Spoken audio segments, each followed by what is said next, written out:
Bien, primero más que nada aclarar que en general en el curso cuatrimestral estamos 2 o incluso 3 clases con este tema porque creemos que es uno de los más importantes, ¿no? de toda la materia y es lo que define un poco la condición humana de los seres personales, por eso siempre le dedicamos muchas clases. Como el curso es corto y no tenemos mucho tiempo, vamos a tratar de resumirlo en una clase, pero obviamente después cuando lean el material, si surge alguna duda, acá también estaremos para responderlas. ¿Sí? Pero bueno, es aclarar que es un tema muy importante para nosotros acá en la materia, porque es la base para entender después el derecho, ¿no? el otro pilar fundamental de filosofía del derecho. Bueno, vamos a empezar con la perspectiva antropológica dialogal de la existencia humana, como contaba Carlos, en contraposición con las dos que vimos ayer, que es el individualismo y el colectivismo. Como contaba Carlos, las perspectivas antropológicas individualista y totalizante niegan ese carácter dialogal del ser personal, y que nosotros vamos a tratar de rescatar con esta perspectiva. El individualismo y el colectivismo fueron gravitantes, ayer Carlos indicaba en la clase, en la sociedad durante muchísimo tiempo. ¿Por qué? Porque tanto una perspectiva como la otra tenían algo de cierto, tienen algo de cierto, ¿sí? Entonces por eso fueron aceptadas y recibidas socialmente, pero también contaba Carlos lo que significa la parte ismo, ¿no? De individualismo y de colectivismo, esta distorsión de los términos. Martin Buber, que es un filósofo del diálogo, que lo vamos a remarcar mucho en esta clase, él decía que estas perspectivas dialógicas, las perspectivas individualismo y colectivismo, eran formidables abstracciones. ¿Por qué? Porque decía que tanto en una como en otra había una separación intelectual de uno de los elementos de los seres personales, los cuales se toman aisladamente y como si fuese lo único que hay en los seres personales, ¿no? El individualismo toma ese carácter individual que tenemos las personas, y el colectivismo toma el carácter social, que como explicaba Carlos, es real. Todos no podemos negar que somos individuos, que somos sujetos, que somos uno, y tampoco podemos negar que somos seres sociales, porque nacemos en grupos, vivimos en grupos, y estamos así durante el transcurso de toda la vida, ¿no? De hecho, no podemos sobrevivir a un nacimiento si no es por la cercanía de otros seres humanos. Entonces, es real que somos individuos, es real que somos seres sociales, pero estos dos elementos se tomaban como lo único del ser humano, y eso no era así. Buber decía que el espíritu reside en el entre de la relación yo-tú. Y ahora vamos a explicar un poquitito esto, ¿sí? El ser humano no es plenamente ser humano cuando se lo considera separado de los demás, decía Buber. Y decía esto, ¿no? Que el pensamiento filosófico fracasó justamente por eso, porque definió al sujeto en términos de individualidad o de colectividad, sin tener en cuenta que era solo un elemento del ser humano. Decía que la antropología iba a poder comprender recién al ser humano cuando pueda distinguir entre el individualismo o la persona. Acá vamos a remarcar de antemano que no hay dos tipos de sujeto, sino que es el mismo sujeto que oscila entre las dos actitudes. Carlos también lo mencionaba ayer. ¿no? El individuo es como la primera parte. Ser persona es subir un escalón más. Y ahora vamos a Profe, explicar un poquito. Sí. no, me preguntaba si en función de eso también se puede definir, el otro día hablábamos de lo bueno y lo malo, qué es más importante si lo social o lo individual.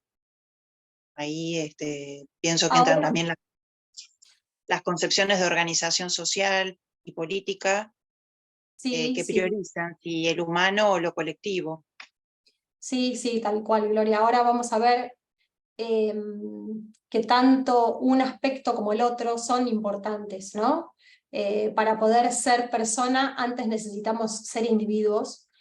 Pero bueno, básicamente lo que dice Buber es que el ser humano, la condición humana se encuentra en la persona como encuentro. Ahora lo vamos a explicar un poquitito.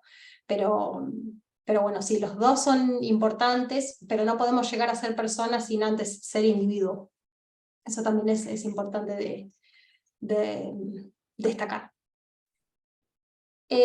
Buber decía que en el ser humano hay un yo doble, ¿sí?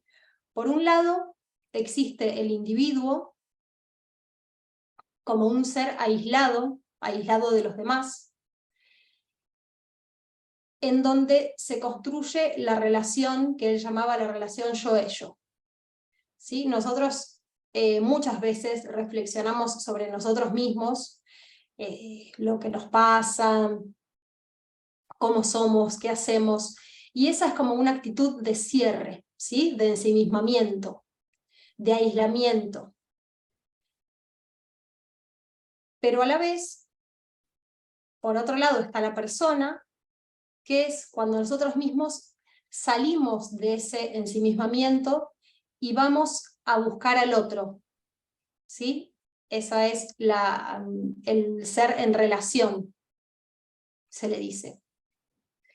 Y Buber decía que la persona estaba ahí, ¿sí? En esa relación yo-tú, en ese entre. Cuando nosotros salimos de esa individualidad, salimos en busca del encuentro del otro, es ahí cuando nos desarrollamos como persona. ¿Sí? Ahí está nuestra condición humana. No perdamos de vista que esto es, o sea, el ser humano oscila entre estas dos actitudes, es el dinamismo propio del ser humano, ¿sí? No es que hay personas que son totalmente cerradas y otras que son totalmente abiertas, sino que nosotros tenemos la posibilidad de una u otra actitud durante el transcurso, bueno, de nuestra existencia.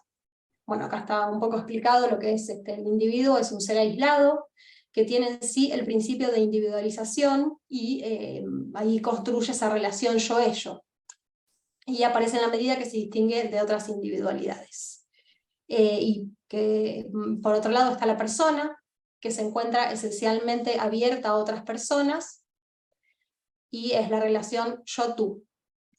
Se manifiesta como tal en el momento en que ella entra en relación con las otras personas. ¿Sí? Esta es el ser en relación.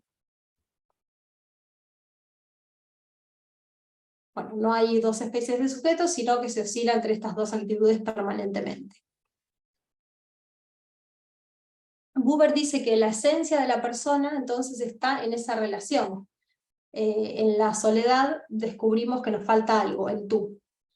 Acá es importante hablar también de la soledad porque la soledad es importante, como decíamos, para construir esa relación yo-ello entre nosotros mismos, para individualizarnos, para autodefinirnos también, para autoconocernos.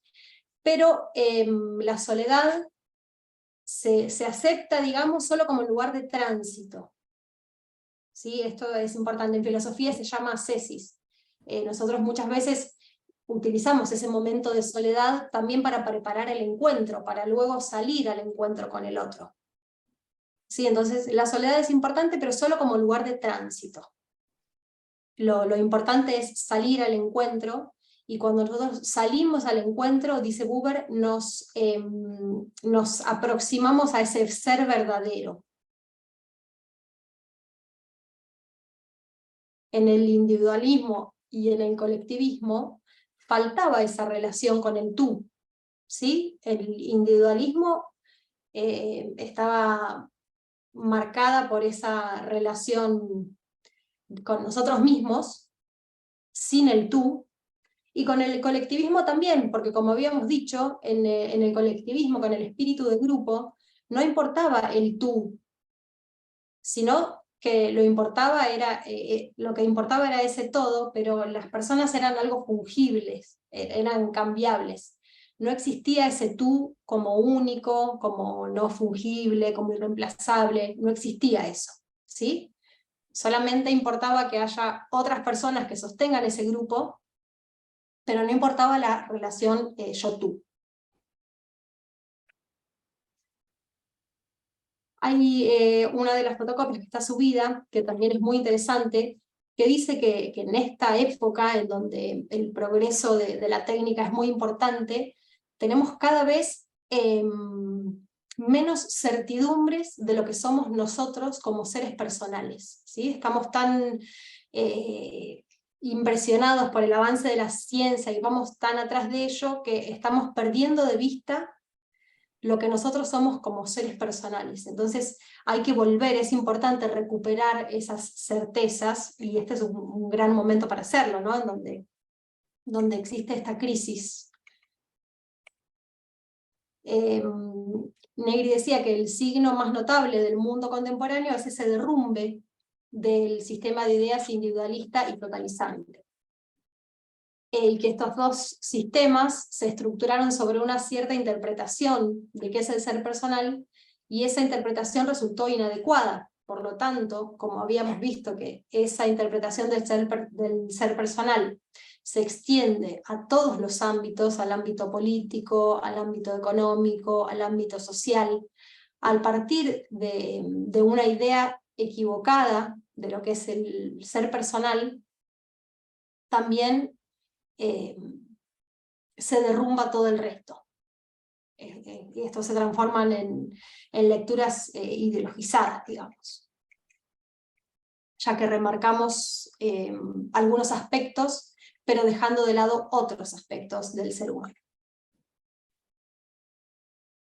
Como dijimos, el sistema colectivista se encuentra casi derrumbado por completo, en donde el otro se vuelve algo fungible, algo cambiable.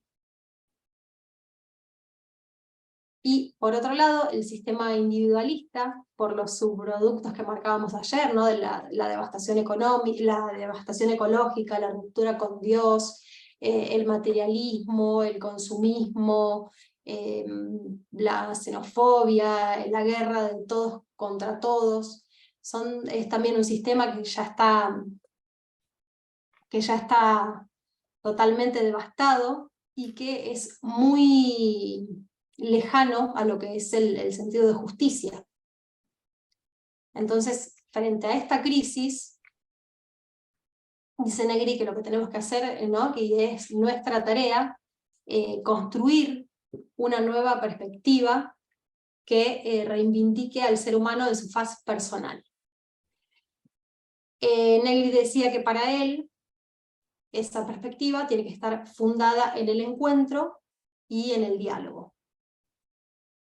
Así que acá nos vamos a meter de lleno en lo que es la filosofía del diálogo, ¿sí? Dejemos de pensar al ser humano como pensaba el individualismo, que es un ser para sí mismo, y dejemos de pensar como pensaba el sistema colectivista, que el ser humano es un ser para un todo, ¿sí?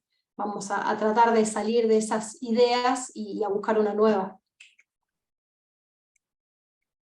La filosofía del diálogo, como decíamos recién, intenta reivindicar el valor del encuentro, ¿no? Y el valor del otro.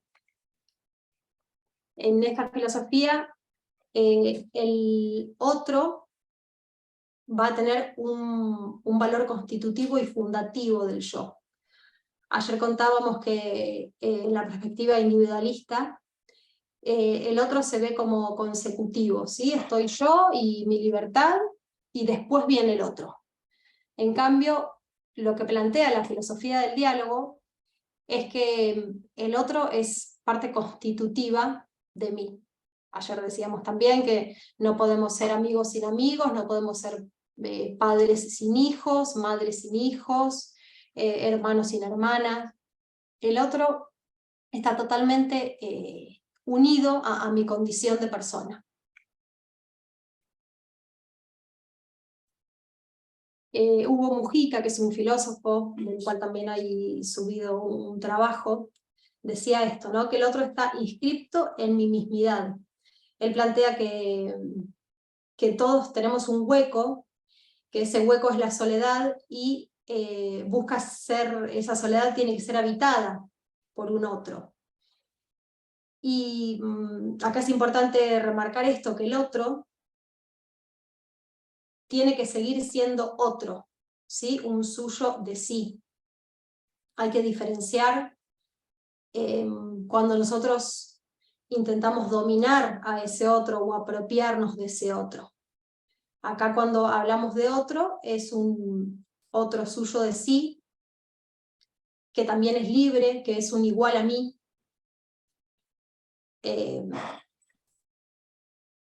Y no es tampoco que yo me busco en el otro, sino que el otro es un suyo de sí. Bueno, esto es lo que decíamos recién, ¿no? Que el otro, para ser otro, debe permanecer fuera de la órbita de mi poder.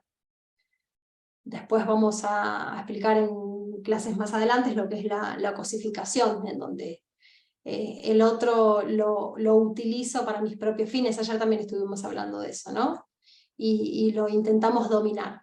Nosotros no tenemos que hacer eso, y esto no es a lo que se refiere, sino que el otro tiene que ser un suyo de sí, no como una dominación ni como un medio para mis fines, sino que mi relación con el otro tiene que ser totalmente desinteresada.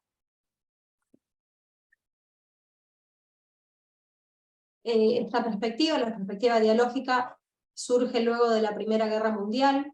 Los horrores vividos contribuyeron a centrar la atención en la persona, en su dignidad y en sus derechos. Martin Buber es uno de los filósofos del diálogo más importantes, también ayer lo nombró Carlos a Gabriel Marcel. Negri siempre contaba en sus clases y hablaba de las estructuras estratificadas, ¿sí? Que es la naturaleza o la sustancia de las cosas, los animales y las personas, y a esto nos referimos que es aquello que los hace ser, ¿no? Y él contaba siempre que las cosas están, ese es su substancia. Los animales y las plantas insisten para adentro. Los animales y las plantas están unidos al entorno, digamos, ¿sí? Solamente viven, decía él. En cambio, los seres personales, además de estar, además de vivir, también existen. Es el más importante, digamos, en esta jerarquía. Y existir, significa para afuera, ¿no? Es salir para afuera. Los seres personales salimos para afuera, y es lo que nos distingue de las cosas, de los animales y de las plantas. El ser humano no puede existir, o sea, ir para afuera, fuera del encuentro, digamos. Se abre para afuera, al entorno, a los otros, y al absoluto, o a Dios, como nombrábamos ayer. Ahora, ¿cómo se produce ese encuentro? Ese encuentro se produce a través del diálogo, ¿sí? El diálogo es un encuentro, y el diálogo es el llamado del otro que despierta mi respuesta. Ese llamado del otro se produce con la sola presencia del otro, ¿sí? No, el diálogo no necesita palabras solamente, sino que puede ser una mirada, un gesto, un abrazo, una canción, ¿sí? Ese llamado se produce con la sola presencia del otro, con su rostro, con su voz, decía siempre Negri, que despierta en mí mi respuesta. Y mi respuesta es esa responsabilidad que tengo yo de prestarle atención. Y en esa unión comienza el diálogo. La presencia del otro despierta en mí lo que nosotros llamábamos como posibilidad. Nosotros, como seres personales, tenemos la posibilidad de abrirnos o de cerrarnos. Y esa posibilidad nosotros la tenemos desde antes, y esa presencia del otro, ese llamado, hace que nosotros salgamos para afuera y vayamos a su encuentro. Ahí, bueno, se funda el encuentro, en esa llamada y en esa respuesta. La etimología de la palabra diálogo: dia significa dos, y logos significa discurso. El diálogo es un discurso de a dos, es una llamada y una respuesta. Acá es importante diferenciar de lo que es un monólogo. Monólogo es, mono es uno, y logo es discurso. Monólogo es cuando uno solo habla. Ayer hablábamos un poco de las redes sociales, ¿no? Siempre cuando veo esto del monólogo me refiero a eso automáticamente. Nosotros a través de las redes sociales pensamos que estamos dialogando con los otros, y no, en realidad no es así. Esto lo del diálogo, esta llamada y esta respuesta tiene que ser sincero, es una entrega absoluta, es una escucha. Es muchísimo más que lo que pasa hoy en las redes sociales, que es la gran manera de comunicarnos de hoy en día, ¿no? Y también hay que diferenciarlo del silencio.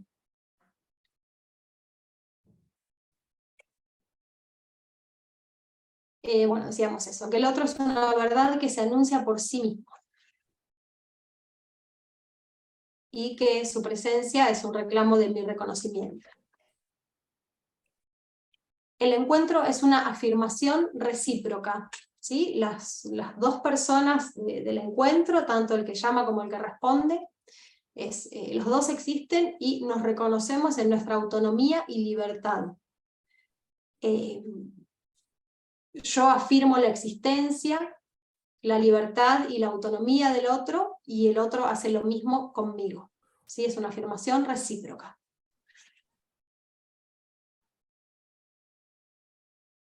La filosofía del diálogo es aquella en la que la presencia del otro está constitutivamente incorporada. Esto, bueno, es lo que veníamos diciendo, ¿no? El otro me constituye a mí como persona. Y este carácter proyectivo del ser personal, que hablábamos que nosotros somos seres haciéndonos, la manera de hacernos es esta, ¿no? A través del encuentro con los demás. Esa es la manera de seguir haciéndonos.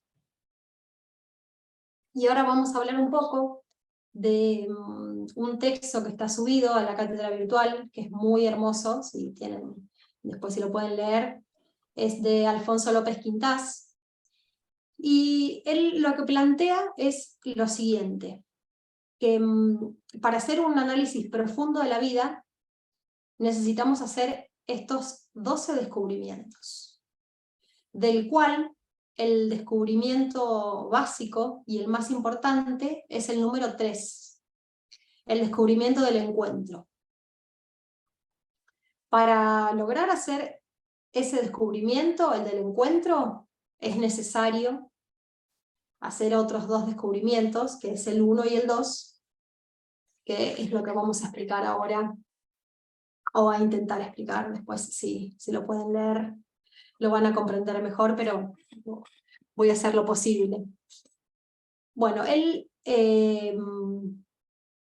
Alfonso López Quintás plantea que para poder descubrir el encuentro, tenemos que primero ver las realidades que nos rodean.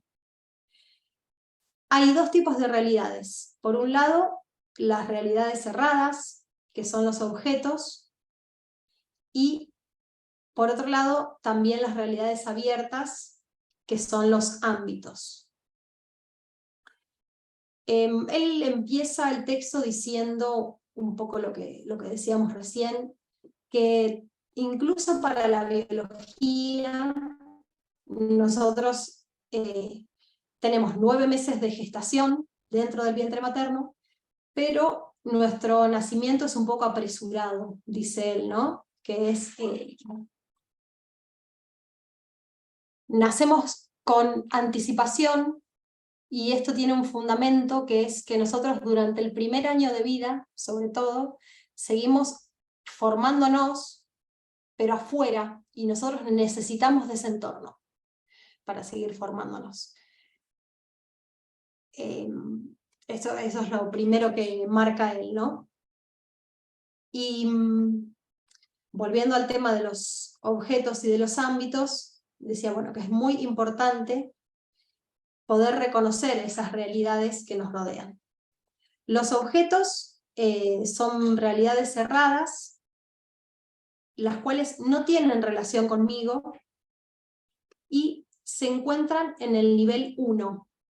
Estos objetos no nos ofrecen posibilidades de interactuar, no nos ofrecen ninguna posibilidad.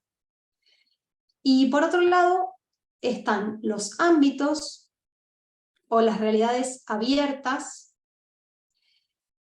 las cuales sí me ofrecen posibilidades, se abren a nosotros nos podemos abrir también a estos ámbitos, y pertenecen al nivel 2. Ahora se los voy a explicar con un ejemplo, así lo podemos comprender mejor. Tanto los objetos como los ámbitos tienen 2 actitudes que les corresponden. Nosotros con los objetos tenemos una actitud de dominación y de manejo. En cambio, con los ámbitos, con esas realidades abiertas, tenemos una actitud de colaboración respetuosa. Él pone como ejemplo, por ejemplo, yo voy a una carpintería y hay una tabla de madera apoyada en una pared. Eso es un objeto, una realidad cerrada, la cual no me ofrece ninguna posibilidad, está en el nivel 1, al cual le corresponde esta actitud de dominación y manejo. Si yo a esa tabla le pinto cuadrados blancos y negros, lo convierto en un tablero, me ofrece posibilidades de jugar, dice él, al ajedrez o a las damas. Esa tabla, que ahora es un tablero, pasa a ser de nivel 2, ahí dice él que hay una transfiguración y un ascenso de nivel, y ese tablero me ofrece posibilidades de jugar con él. Esta es más o menos la diferencia entre un objeto, una realidad cerrada, y una realidad abierta o un ámbito.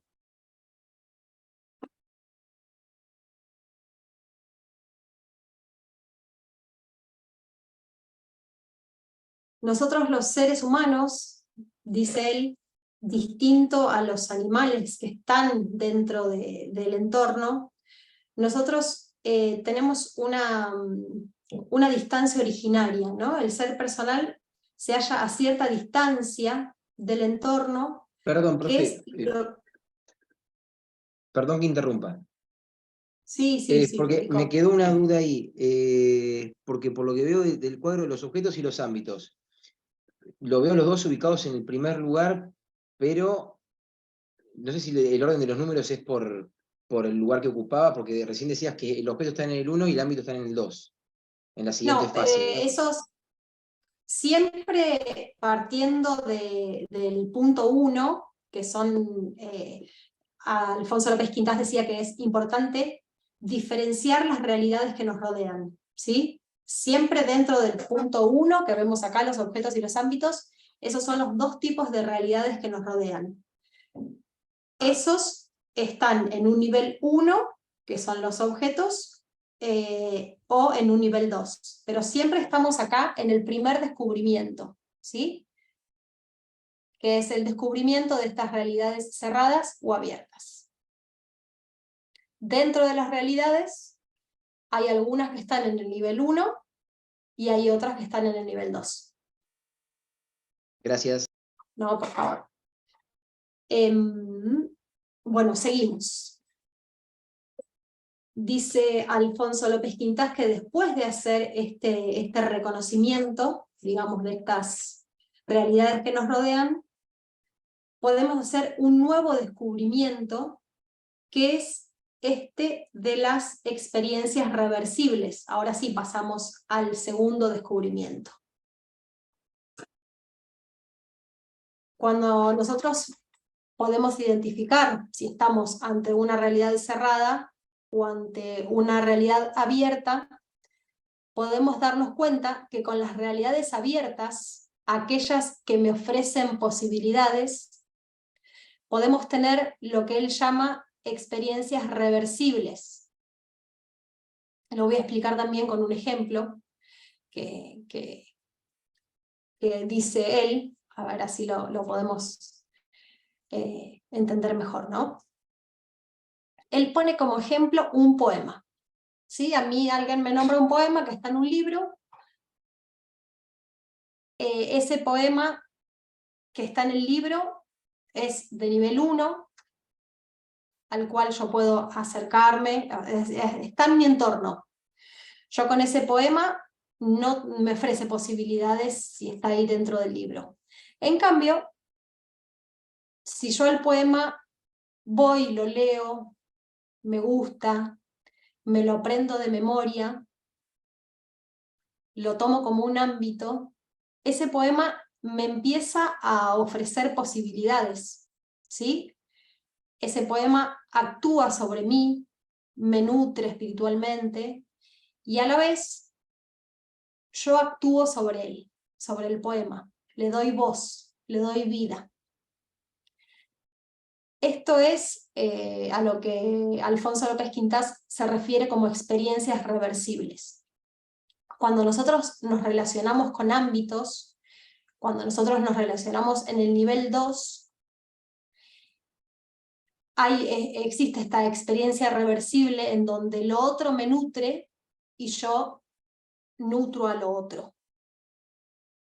¿Sí? Estas experiencias reversibles siempre puede darse en el nivel 2, con los ámbitos, con las realidades abiertas.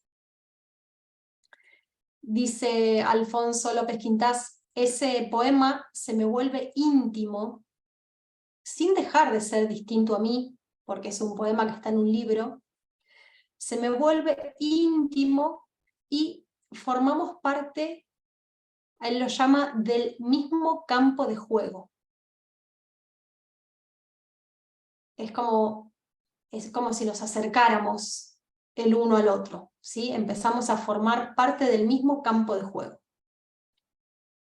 Esa unión de intimidad es sola posible cuando nos manejamos en el nivel 2, como decíamos recién. Él también habla en esta parte, dice que cuando nosotros nos aprendemos ese poema, lo incorporamos, nos sentimos libres de crearlo de nuevo, ¿sí? De darle, siguiendo con el ejemplo del poema, de darle matices nuevos, de darle una voz nueva, y eso lo llama libertad creativa, que es diferente a la libertad de maniobra que nosotros tenemos con los objetos, con las realidades cerradas del nivel 1. Esa libertad creativa que nosotros tenemos cuando nos movemos en el nivel 2 es la que nos permite crecer como persona.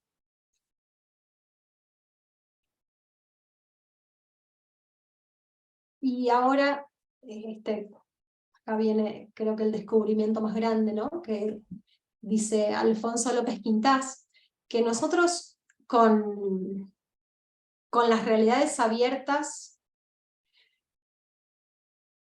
podemos tener un cierto encuentro, pero que el encuentro más lindo, el más importante, se puede dar entre personas, ¿sí? Entre dos personas. Cuando nosotros a las personas las vemos como ámbitos abiertos, la cual nos ofrece posibilidades a las cuales les corresponde esta actitud de respeto que mencionábamos, y las experiencias reversibles son muchísimo más ricas, ¿sí?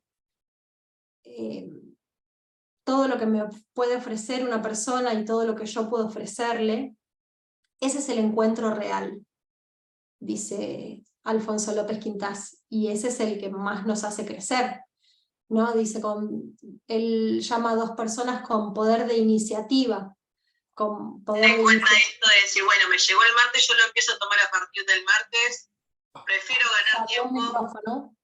pero en... Ahí está, ahí lo silencio. Profe, disculpe, no entiendo mucho esto de las experiencias reversibles, ¿se podría repetir? Sí, cómo no. Las experiencias reversibles se refiere a que nosotros cuando nos relacionamos, o si nos abrimos a las posibilidades que nos ofrece un ámbito, no solamente nosotros le aportamos, sino que eso otro nos aporta también cosas a nosotros, ¿sí? Reversibles es porque es como un ida y vuelta.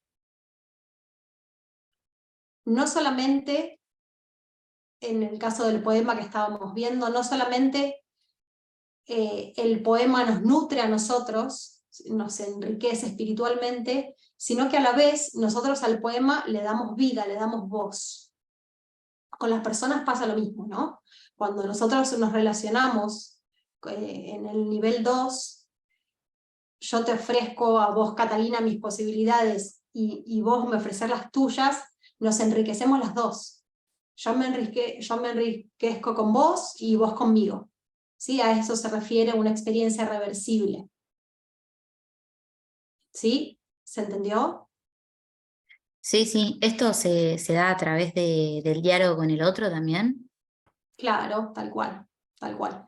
Eso es lo que decíamos recién, ¿no? Que el encuentro se da a través del diálogo. El diálogo no solamente pensado con palabras, ¿no? Sino esa llamada y esa respuesta de lo que hablábamos recién. Bueno, y eso Alfonso López Quintás dice que este descubrimiento, el descubrimiento del encuentro, la importancia del encuentro en la vida de los seres personales es muy importante, ¿no? Y ese descubrimiento es el que nos abre toda la rama de descubrimientos que describe él, ¿no? Estos 12 descubrimientos se pueden dar siempre y cuando entendamos el valor del encuentro. Se me ocurre hacer, nosotros no tenemos en el gráfico, discúlpame Marina. Sí, por favor. Está silenciado, Carlos, ¿eh?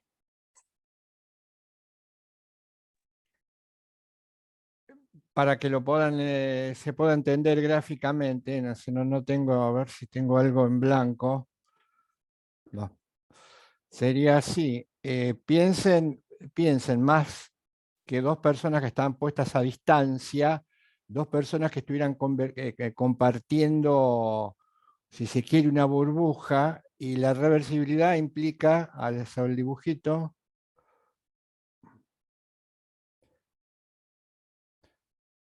soy muy malo dibujando, pero no sé si se alcanza a ver, es como un círculo con flechitas, y el círculo y las flechitas van y vienen, por eso decía, reversible implica ida y vuelta. Empiezo yo, sigue el otro, contesto yo, vuelve a contestar el otro. No sé si lo ven, es un círculo con flechas. El encuentro implica que me comunico con alguien, la respuesta a esta comunicación va a generar luego, si el diálogo se produce, una nueva respuesta de mi parte y una nueva respuesta del otro. Así se grafica el esquema apelación y respuesta. Por ahí lo puedes entender mejor. No sé si alcanzas a ver el dibujo, perdón, por ahí tendríamos que hacer un dibujito nosotros mejor y subirlo, pero esa es la idea. Es un círculo con flechitas, las flechitas van girando como si fuesen las agujas del reloj o contra las agujas del reloj.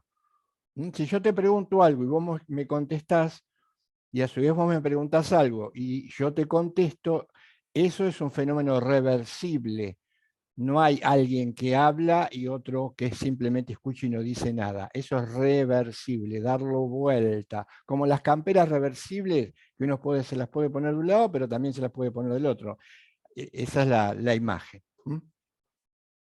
Espero que así Sí. con la imagen gráfica y mi endeble dibujo se quedó un poco, se vea claro esto lo que se está contando, ¿no? Que por ahí nos faltó el dibujito para entenderlo más.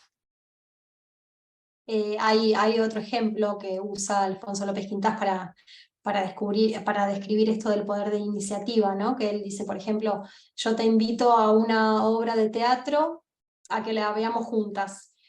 La vemos juntas y cuando termina la obra vos me decís, bueno, ahora yo te invito a otra obra de teatro para que también la veamos juntas. Entonces, eso es una experiencia reversible, ¿no? Lo que dice Carlos. Apelación y respuesta, apelación y respuesta. Eso es el encuentro, eso es un diálogo. Bueno, como volvemos un poquitito al tema, esta posibilidad de encuentro, esta posibilidad de encontrarnos y de manejarnos en el nivel 2, cambia totalmente, como decíamos recién, la actitud que nosotros vamos a tener frente al otro. Si nosotros vemos a las otras personas en el nivel 1 como una realidad cerrada que no me ofrece posibilidades, mi trato y mi actitud va a ser este que nombrábamos de dominio y de manipulación. En cambio, si nosotros vemos a las otras personas en un nivel 2 que me ofrecen posibilidades, mi trato y mi actitud hacia él va a ser distinto, va a ser con respeto, buscando ese encuentro, buscando esas posibilidades. Lo mismo, ese otro va a tener la misma actitud conmigo. Por eso es tan importante empezar a ver a las personas, no solo identificar los ámbitos de las realidades abiertas que nos ofrecen posibilidades, sino empezar a ver a las personas así. ¿Alguien iba a decir algo? Ah, pensé que alguien quería decir algo. Bueno, manejarnos en el nivel 1, dice López Quintás, bloquea esa capacidad que tenemos de libertad creativa, ¿sí? Y nos bloquea esa actitud de cierre, bloquea las transfiguraciones, ese paso de nivel, y nos lleva a tener una actitud egoísta, a replegarnos sobre nosotros mismos. En cambio, manejarnos en el nivel 2, dice él, esa capacidad de crear formas de encuentro, él la llama valor. Acá ya estamos en el cuarto descubrimiento, ¿sí? Esa capacidad de crear formas nuevas de encuentro, él la llama valor, y dice que los valores asumidos como formas de conducta son virtudes, es una virtud. Y si nosotros llevamos una vida virtuosa, donde somos libres, y dice que eso nos lleva a sentir alegría, a sentir entusiasmo, a sentir felicidad, y que el grado más alto él lo llama éxtasis.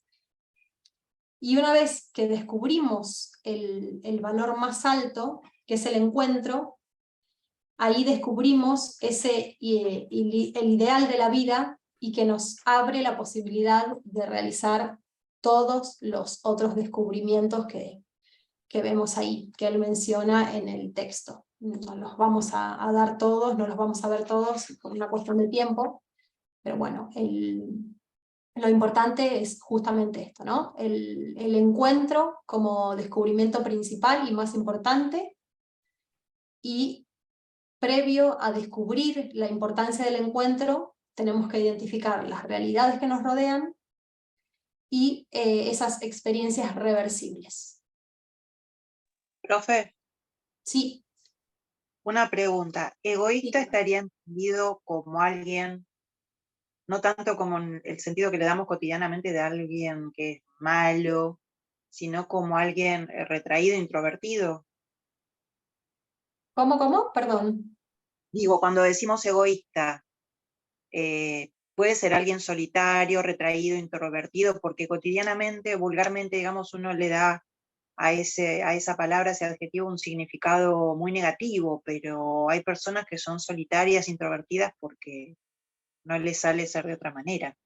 Digo, López egoísta, Quintas se refiere a esta actitud egoísta, pero cuando nosotros estamos cerrados, tenemos una actitud de cierre frente a los otros, ¿sí? Cuando estamos replegados a nosotros mismos. A eso se refiere.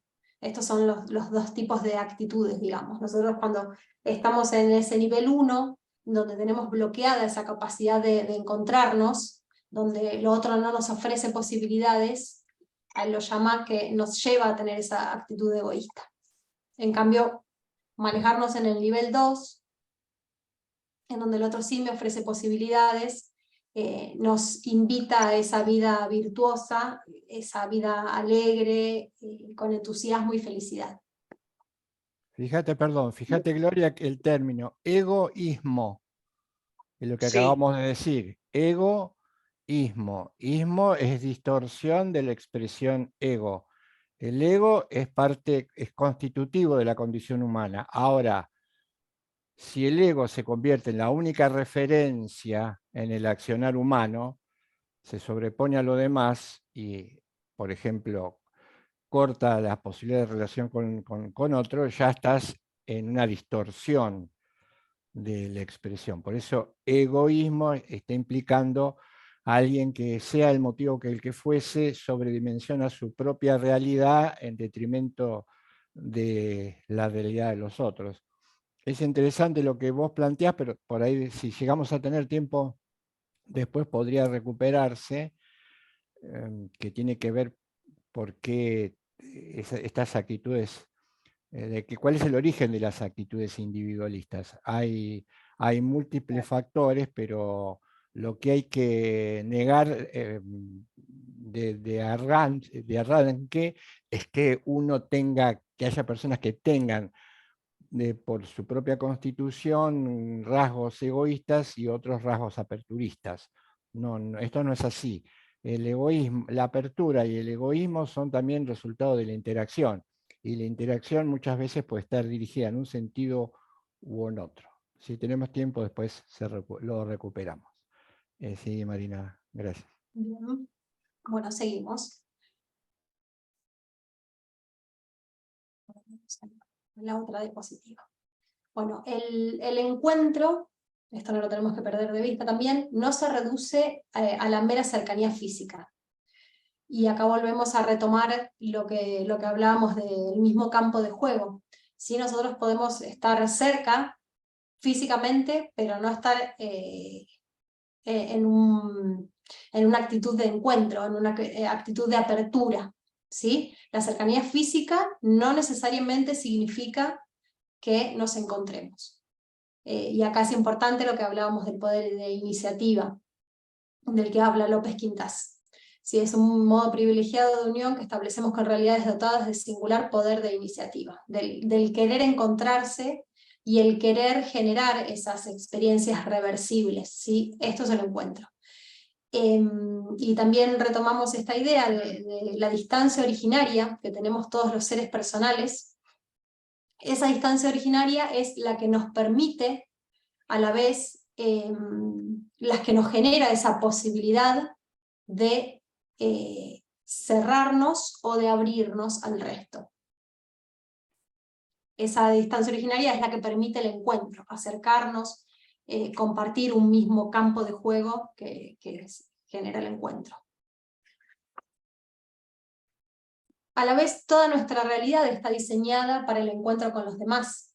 ¿Sí? Tenemos manos para tocar, boca para hablar, oídos para escuchar. Toda nuestra realidad está diseñada para encontrarnos, pero esa disposición física no es suficiente. Acá surge de nuevo el tema de la posibilidad. Nosotros siempre tenemos la posibilidad de tener una actitud abierta o una actitud cerrada. No hay nada que determine una cosa o la otra. En el diálogo se expresan distintas dimensiones. La libertad, esa libertad de querer encontrarnos con el otro, de querer responder a ese llamado o de llamar con nuestra presencia, y también se expresa la esperanza. Nosotros con cada encuentro tenemos la esperanza de acercarnos más a la verdad, decía siempre Negri, ¿no?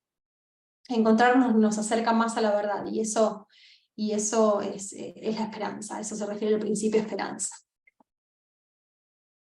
Más adelante vamos a ver que puede haber un diálogo de amor o un diálogo de respeto. Son distintos este tipo de diálogos. El diálogo de amor es una afirmación incondicional del otro que conlleva mi propia negación, y por otro lado es el diálogo de respeto, en donde es una afirmación recíproca y doy a cambio de que me des. Esto lo vamos a estudiar más adelante cuando veamos los órdenes sociales. Para la postura dialogal, para esta filosofía del diálogo, hay dos cosas de las que no tenemos dudas, ¿sí? Uno, que somos seres haciéndonos y que nos hacemos en el encuentro con el otro, y otra cosa es que somos seres en el amor y el otro me constituye, ¿sí? El otro es una parte constitutiva de mí. No podemos ser sin el otro.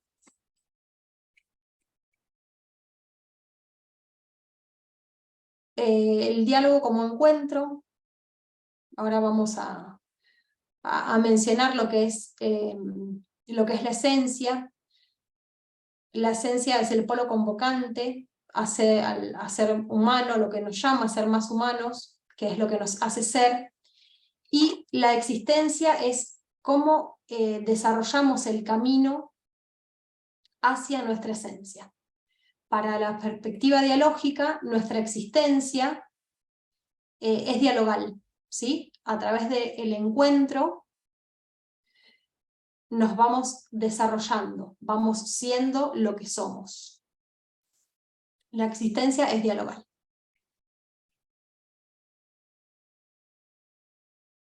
Y por eso es tan importante cuidar el encuentro. Sí, Negri siempre decía que cuidar al otro es cuidar al encuentro, y nosotros cuidando el encuentro nos cuidamos a nosotros mismos. Esto es muy lindo, esto es muy importante. Siempre me acuerdo de las clases de Negri cuando decía esto. Claro, y es muy cierto. Nosotros cuidando al otro, cuidamos el encuentro, y si nosotros vemos al otro como constitutivo de nuestra persona, al cuidar al otro también nos cuidamos a nosotros mismos. Y esto es una característica muy importante del derecho, ¿no? Que es no dañar al otro. Sócrates es considerado el padre de la filosofía del diálogo. Sócrates había hecho del diálogo un modo de vida. Él iba por Grecia hablando con todos, dialogando con todos, preguntando, conversando, y así aprendía, así dudaba de sus propias afirmaciones y encontraba más certezas, digamos, ¿no? Siempre él pensaba que se podía acercar a la verdad dialogando con los otros. Y él fue quien descubrió el valor constitutivo de la existencia humana. las notas socráticas del diálogo se dice, ¿no?, que ¿cuándo empieza el diálogo? Él decía que el diálogo comienza en cualquier momento, incluso antes de nacer. Incluso antes de nacer ya es una llamada a la respuesta del otro. Ya es una presencia que nos invita a prestar atención. Con respecto a cuándo termina el diálogo, se decía que no termina nunca el diálogo. No es que los muertos hablen, sino que incluso después de la muerte podemos seguir hablando de esa persona. Sí, podemos seguir hablando de ellos. Entonces el diálogo no termina nunca. Con respecto a quiénes pueden participar de él, todos, cualquier persona, por el solo hecho de serlo, puede ser partícipe del diálogo. Todos tenemos para ofrecer una mirada. Acá volvemos a nosotros como seres situados. Nuestra mirada va a ser distinta. Cada uno de nosotros tenemos una mirada distinta, por eso todos tenemos cosas que aportar. Todos podemos aportar nuestra verdad para llegar a una verdad más grande. Y sobre qué temas puede dialogarse sobre cualquier cosa. Es lo que decíamos recién, ¿no? Sobre cualquier cosa vamos a tener distintas miradas y todo va a sumar una verdad más grande. Bueno, este rasgo de hacerse en el diálogo es básico para el derecho. Acá decíamos lo que decíamos recién, porque nuestra responsabilidad es no dañar al otro, ¿sí? Después vamos a ver en clases posteriores, cuando el diálogo no llega a darse, vamos a ver la cosificación o el reduccionismo, y que también muchas veces nosotros con nuestra actitud de cierre no logramos llamar al otro y muchas veces no respondemos al llamado del otro, ¿sí? Esto nos va cerrando, nos va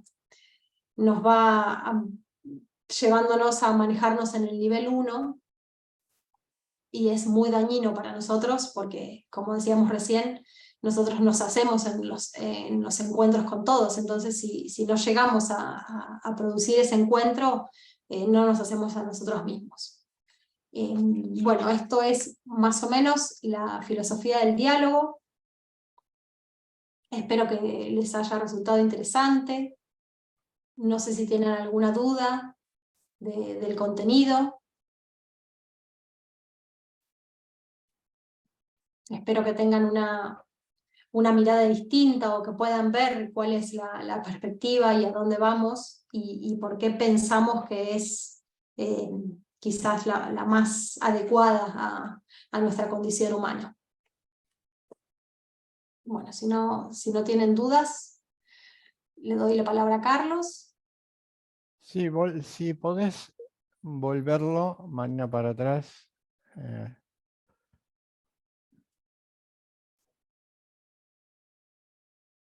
Cualquiera de ellas puede ser ahí la de López Quintás. Podemos tomar como base esto. Vamos, lo que les voy a proponer es hacer un ejercicio mental, si se quiere, pensando cómo puede quedar definitivamente incorporada esta idea de dialogicidad que tiene que ver con nuestra condición, comparándola con la realidad. Me parece, esto lo estaba pensando recién cuando escuchaba lo que estaba contando Marina. ¿Y por qué? Porque va a haber algo significativo. Seguramente ya ha habido algo significativo. También es cierto, nos juega un poco en contra la cuestión del tiempo. Por ahí el tema es riquísimo y a lo mejor si ahondamos mucho nos quedamos por la mitad. Pero si uno lo compara con su propia situación, con la situación existente, con la realidad, con la experiencia vivida, de eso se trata la filosofía.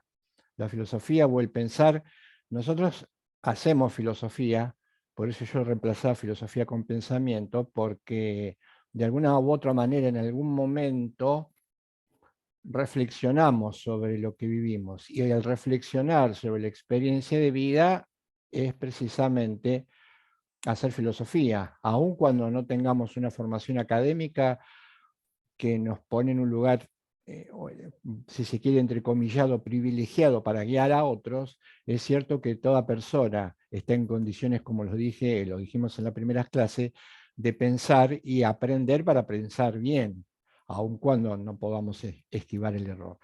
Si contraponemos lo que la cultura del encuentro con la cultura de la sociedad en la que vivimos, claro, la diferencia de alguna u otra manera puede matizarse, pero es abismal. Y además, aparecen cuestiones cuando uno escucha a otro que parecen resistirse, ¿no? Uno podría ofrecer cierta resistencia cuando se nos dice qué es el diálogo, en qué consiste el diálogo, porque también podría pensarse, plantear, incluso a riesgo de que se nos vea como ingenuos, porque, insisto, plantear esto ante una cultura que niega prácticamente todos los puntos que que hemos estado viendo de la mano de estos filósofos, es algo que no se puede perder de vista. Y a lo mejor sea interesante confrontar qué hemos aprendido, qué nos han enseñado a hacer nuestra propia cultura y por qué nos han alejado tanto del diálogo, de nuestra condición dialogal, aun cuando no lo parezca. Hoy alguien, creo que era Gloria, comentaba, si yo no le entendí mal, planteaba esto de por ahí que hay personas que estarían más preparadas para vincularse con otros y otros que por su propia condición u origen retasearían esto. Yo creo que no es el resultado, esto no tiene que ver con una condición íncita, con algo hereditario, con algún gen. Los seres humanos estamos preparados para el encuentro y al mismo tiempo estamos preparados para el desencuentro. Y no tiene que ver con que algunos estemos mejor o más preparados que otros. Sí, lo que tiene que ver es la realidad social, es el día a día, el encuentro, la vinculación, la atmósfera, nuestro origen, nuestros primeros pasos. Prestemos atención a esto. El primer encuentro, ¿saben cuál es el primer encuentro? Esto lo dice Martin Buber. Martin Buber es el filósofo más importante del diálogo. Él dice, el protoencuentro es la vida intrauterina. Dice Martin Buber, el protoencuentro, el encuentro modélico, el primer encuentro es la vida de la persona por nacer dentro del vientre materno, porque ya allí se generan múltiples relaciones, vasos vinculantes.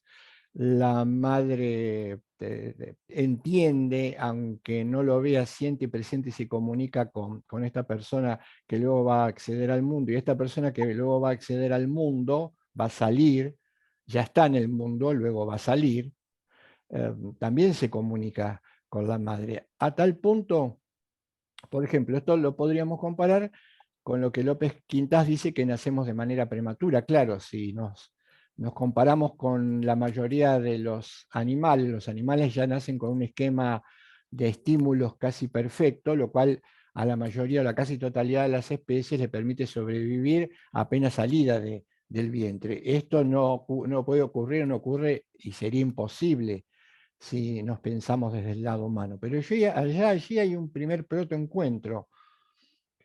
Y esto es algo que va a venir de la mano de una idea muy extendida. Hoy ya no es tan frecuente, pero de un malentendido muy profundo respecto de la condición humana, que dice que la persona solo empieza a tomar nota o dato de la realidad cuando está fuera del mundo, cuando empieza a expresarse, cuando empieza a adquirir un lenguaje, cuando crece, cuando empieza a entender las cosas. Muchísimas veces recuerdo, tengo recuerdos, de haber escuchado, no, todavía es chiquito, tiene 2, 3, 4, 5, no entiende, y mucho menos pensar que alguien hubiera podido entender estando dentro del seno materno. La Por fe. biología, la ciencia, la técnica, la propia filosofía demuestra que una persona ya convive, ya absorbe, ya aprende a responder estando dentro del seno materno, aun cuando, por supuesto, no puede hablar. Fíjense si no, me voy a detener en este ejemplo, voy dando ejemplos y contrastándola. Fíjense si no en aquellos traumas que no son visibles y que se producen cuando alguien que ha salido al mundo es separado del hogar o del entorno. Uno supondría, no importa, una vez que veniste al mundo, lo mismo que te reciba una madre como que te reciba otra persona. ¿No? Esa fragmentación, esa pérdida de identidad que implica, por ejemplo, la sustitución, hay muchas situaciones en la que uno No, se apropia de la vida del otro, ya genera, marca, e incluso se incrusta la psiquis información como una especie de sensación de abandono que después nos acompaña, puede acompañar a esa persona o ese sujeto que no aflora, que es muy difícil de descubrir, y que tal vez aún para el propio sujeto pudiese explicar ciertos comportamientos. Esto va a venir de la mano, por ejemplo, de la inseguridad. Las sensaciones de inseguridad, de desvalimiento que tienen muchas personas son por haber sido, por ejemplo, separadas, apartadas o cambiadas al momento de nacer.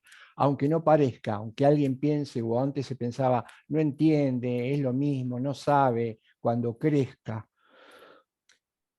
La otra cuestión siguiendo con esta confrontación, diría que los autores dialógicos marcan este dato fundamental. Ellos dicen, somos estructuras abiertas. ¿Qué implica ser una estructura abierta? Una estructura abierta implica tener salida hacia el otro, absoluto, Dios, o lo absoluto filosóficamente hablando, una salida hacia los otros y una salida hacia el entorno. Estas tres salidas van a explicar, según el cariz del vínculo con el otro término, las etapas o la evolución en la humanidad respecto de la concepción del otro. Por eso, una etapa marcadamente colectivista va a implicar una salida hacia el otro, Dios. Pensemos cuando hablamos de una lectura colectivista o abierta, por ejemplo, el medioevo.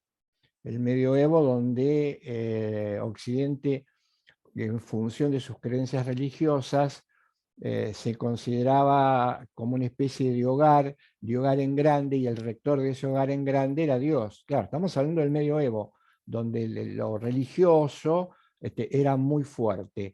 Entonces los seres humanos en ese momento en Occidente vivían como una especie de resguardo, de casa cósmica paterna, regidos por Dios.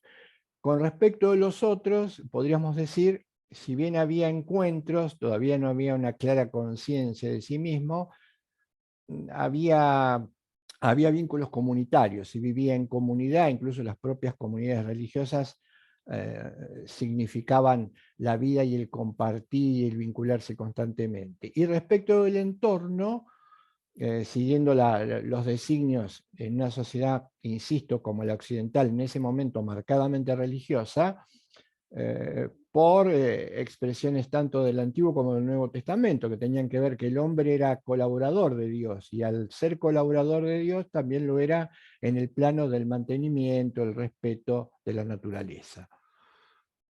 Más allá que esto no disimulaba o disimulaba en parte esa perspectiva colectivista. Éramos parte de un todo, y el todo en este caso era Dios. ¿Qué pasa? Este dato es fundamental para entender el cambio cultural, para entender la sociedad en la que vivimos, y para entender qué es la modernidad. Es fundamental. Viene la modernidad. En la modernidad se resquebrajan estos tres vínculos. Ahora voy a explicar muy rápido por qué, o intentarlo muy rápido por qué. Se resquebraja el vínculo con Dios. El resquebrajar el vínculo con Dios es el resultado de dos motivaciones.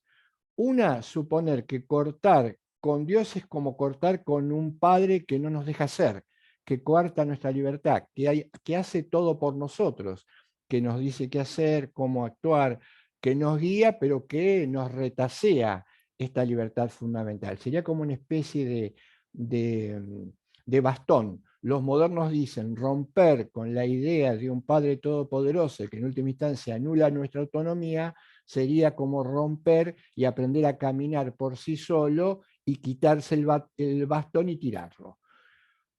Y esto se lleva a su máxima expresión con la negación misma de Dios. Acá va a aparecer el fenómeno del ateísmo y otros. La segunda, que es la relación con los otros, se rompe esa idea de comunidad. ¿Por qué? Porque se ensalza la individualidad. El moderno inaugura lo que los filósofos llaman la metafísica de la subjetividad, que es algo muy sencillo. La metafísica de la subjetividad indica que el principio de todo es el propio sujeto. En términos cartesianos, el principio y la medida de todo es el yo. Si alguno en algún momento tuvo filosofía, en algún momento de su preparación, recordarán que los griegos, había una frase muy icónica de los griegos que decía que el hombre es la medida de todas las cosas. En realidad, muchos dicen, lo que querían decir los griegos en ese momento era que el griego era la medida de todas las cosas. El griego como sujeto, como individuo, como portador de una cultura dominante por excelencia. En la modernidad se inaugura esta idea. El yo es la medida de todas las cosas. Y a partir de que soy como yo la medida de todas las cosas, todo lo demás gira a mi alrededor como si se tratase de satélites, pero lo fundamental soy yo. Se rompe la relación con los demás y, como decíamos nosotros, si el otro no es fundamental para mi desarrollo, si el otro no es fundamental y está ahí, ¿para qué puede o cómo puede darse esa relación? No hay que pensar mucho para descubrir si los otros no son constitutivos de mi propia realidad. Están ahí, podrían no estar. Están ahí, podría haber cualquier otro. Y aunque no estuvieran, esto no mermaría en nada mi propia realidad. En función de este dato, de esta conversión del otro en consecutivo y no constitutivo, aparece o empieza a aparecer mi vínculo instrumental con el otro. Y si está ahí, no me aporta nada. Podría no estar. No, un momento, pensemos. En realidad no me aporta nada, podría no estar. Y empieza la sospecha. No, tal vez pueda servir para algo, me pueda servir como un instrumento, para mis propios fines. Esta idea trastoca todo Occidente y trastoca toda la modernidad y trastoca o va a trastocar toda nuestra cultura. Empezamos a ver al otro exclusivamente como un instrumento, como un medio para alcanzar determinados objetivos o determinados fines. A distancia, controlado, no me agrega ni me quita nada, pero me sirve. Por ejemplo, puede servirme para tenerlo a mi servicio 24 horas haciéndolo trabajar y que genere riqueza mientras yo simplemente me dedico a descansar o me dedico al ocio. Me va a servir para esto. Y la naturaleza, ciencia, técnica, avances terribles de la modernidad en ciencia y en técnica, y también empezamos a hacernos la misma pregunta. El moderno empieza a hacerse la misma pregunta. El mundo, ¿qué es? ¿Tiene alguna realidad en sí misma? No, el mundo no es más que extensión, no es más que materia, no es más que algo que, sin embargo, del cual puedo obtener ciertos recursos. Y pasa esa realidad de generar algo, de decirnos algo, de decirnos, mostrarnos que la naturaleza tiene ritmos, que nosotros no ponemos, que la naturaleza tiene una manera de ser y de estar que nosotros no ponemos, sino que ya es propia y anterior a nuestro surgimiento en el mundo, a ser un objeto que tiene que ser descubierto, estudiado, analizado, pensado, explotado y agotado. La naturaleza entonces se convierte, decía Descartes, sustancia extensa. La naturaleza es sustancia extensa, entonces hagamos lo que querramos con esta sustancia extensa. Así como utilizamos a los otros, utilicemos a la naturaleza. La historia ya la conocemos. Entonces, estas tres vías o estos tres vínculos que empiezan a romperse son los vínculos que tienen que recuperarse. Estos vínculos son los que nosotros debemos recuperar.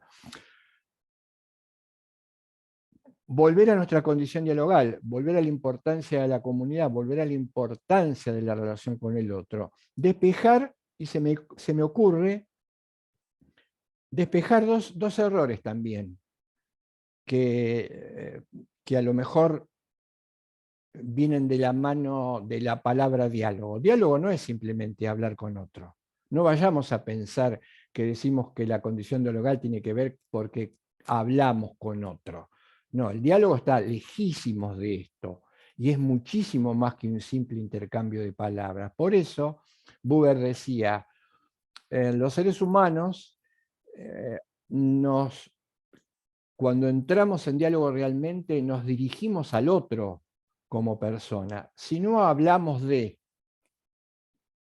Y esto tiene que ver con algo que Marina marcaba en las redes sociales, pero yo creo que más allá de las redes sociales se da como ícono, como modelo de vinculación, que es el hablar de. El hablar de nos remite a la conversación funcional. Muchos filósofos sociales se preguntan qué es la conversación funcional. Lo hace el propio Buber, lo hace Pedro Leín Entralgo en su obra Teoría y Realidad del Otro. Dice, ¿qué es la conversación funcional? Estamos llenos de conversación funcional, llenos. La conversación funcional es el mero intercambio de palabras con el otro, con otro, en donde siempre hablamos en tercera persona o de cosas que no nos acontecen, o de otros que no están, o de cosas que no vemos, o de cuestiones que no tienen que ver con nuestra propia condición personal. Estamos llenos de conversaciones funcionales. Por ejemplo, desde la caricaturización, que no deja de ser cierto, de estar obligados muchas veces, parece que estuviéramos obligados a hablar, y el hablar, lo único que nos queda como criterio para poder hablar es hablar del tiempo. Cualquiera descubrirá a dónde apunto con esto, o que el otro aparezca como una caja de resonancia. Hablo con el otro, pero en realidad no me está interesando si me escucho o no. Lo uso como caja de resonancia. Por ejemplo, porque estoy contando lo que tengo. Buber dice, no podemos escapar de este hablar acerca de, pero la idea es que este hablar acerca de no sea la matriz de todas nuestras relaciones. Y además él dice, en algún momento puede ser necesario la conversación funcional, en un mundo en el que la división del trabajo es necesaria, en donde las funciones son necesarias. Buber dice, no podemos renegar de la funcionalidad, tenemos que organizarnos, tenemos que generar instituciones, tenemos que conseguir recursos, ciencia y técnica. La funcionalidad no la podemos eliminar. Lo que él dice es, cuidado, no vaya a ser que la funcionalidad termine metiéndose en cada uno de los segundos de nuestra vida, hacia adentro y hacia afuera. Y esto es cierto, y en esto hay que concederle la razón de alguna manera también a Buber. Por eso él habla que mi relación con el otro, en donde yo soy yo, puede ser de yo es yo, que está transida por la experiencia, por la funcionalidad, por la conversación funcional, por el hablar acerca de, con una más limitada pero fundamental, que es la relación yo-tú.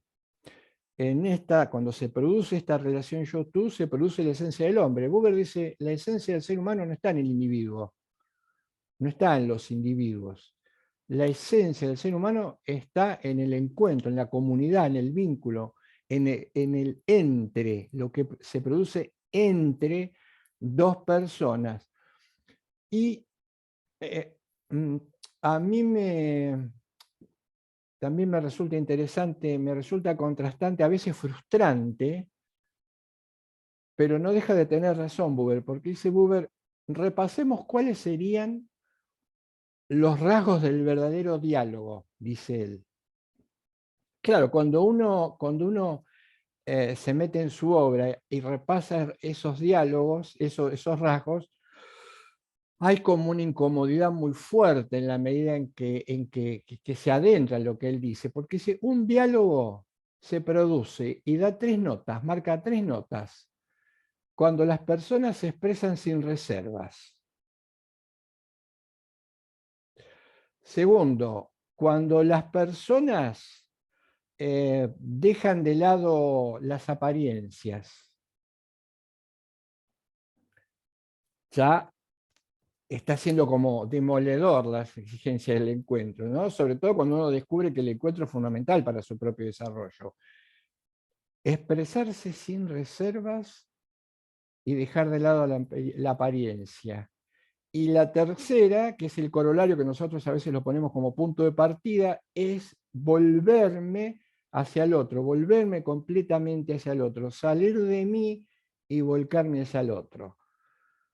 Claro, son fuertes. Expresarse sin reservas. Si hay algo que no hacemos habitualmente, pero no porque vengamos hechos de esta manera, no porque tengamos algún defecto en nuestros genes, es el resultado de los marcos conceptuales de la atmósfera que de alguna u otra manera han generado socialmente hablando. Entonces, lo lógico y la actitud pragmática, que es la actitud de dominio, la actitud yo-ello, es decir, para tener éxito en la vida no te tenés que expresar con reservas. Para no ser manipulado no te al contrario, tenés que ser absolutamente reservado. Los modernos inauguran, a diferencia de lo que López Quintás veía en el ejemplo de la tabla y el ajedrez, los modernos inauguran esto, inauguran la idea que la vida es como un partido de ajedrez. Si alguno de ustedes sabe, o todos saben jugar al ajedrez, me entenderán un poco mejor. ¿En qué consiste un partido de ajedrez? Un partido de ajedrez consiste en 2 personas que están situadas la una frente a la otra, separados por una mesa en donde hay un tablero y piezas. Y el juego de ajedrez consiste en vencer, en derrotar, en producirle jaque mate al otro en función de jugadas, pero para generar esto hay que tener una estrategia muy importante, que es la que me vaya a llevar al éxito, que es derrotar al otro y hacerle volcar la dama o la reina. Y esa estrategia es, fíjense, leitmotiv de las motivaciones de los encuentros interhumanos de la modernidad para acá, occidentalmente hablando, es esperar estratégicamente que el otro haga el primer movimiento. No hay que hacer ningún movimiento sino a partir de ver cómo mueve al otro. Esto es estrategia pura, esto es pragmatismo puro. Ahora, esto no puede generar encuentro alguno.